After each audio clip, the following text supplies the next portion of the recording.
मराठवाड्यामध्ये आणि माझ्या क्षेत्रामध्ये हिंगोली, नांदेड, यवतमाळ या परिसरामध्ये मोठ्या प्रमाणामध्ये यावर्षी अतिवृष्टी झाली आणि प्रचंड पद्धतीचं नुकसान झालेलं आहे। आणि त्या संदर्भामध्ये आम्ही मागेही एकदा मुख्यमंत्री साहेबांची भेट घेतली आणि आजही घेतली।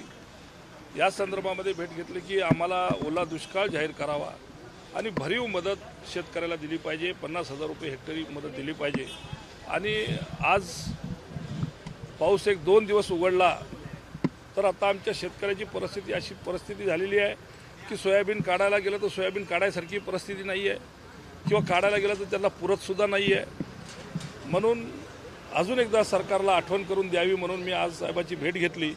आणि दुसरा विषय असा होता की आमच्या इकडे एक ससरकुंड धरणाच्या संदर्भामध्ये लोकांचा प्रचंड विरोध आहे आणि त्या ससरकुंड धरणाला रद्द करावे आणि त्याऐवजी नदी नाले खोलीकरण करावे, जे की संकल्प माननीय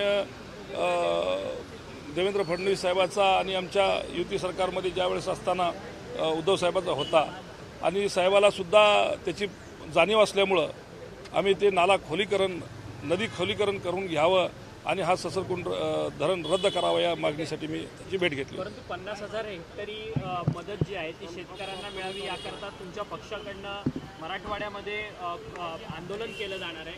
कशा पद्धतीचं हे आंदोलन असणार आहे? मुख्यमंत्र्यांना बघा, आंदोलन म्हणजे याच्यामध्ये राजकारण करण्याचा प्रश्न नाही आहे।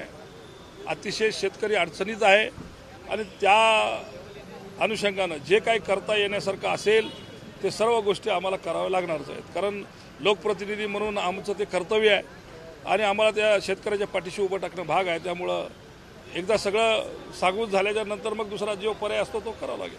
परंतु मुख्यमंत्र्यांकडनं काही ठोस निर्णय घेण्यात येणार आहे का? काही त्या संदर्भात मुख्यमंत्री महोदयांनी आता उपमुख्यमंत्री मुख्यमंत्री या दोघांनी सांगितलं की आमची चर्चा चालू आहे आणि जास्तीत जास्त मदत देण्याचा प्रयत्न आपण करू, असं त्यांचं उत्तर होतं आमच्यासाठी। धन्यवाद।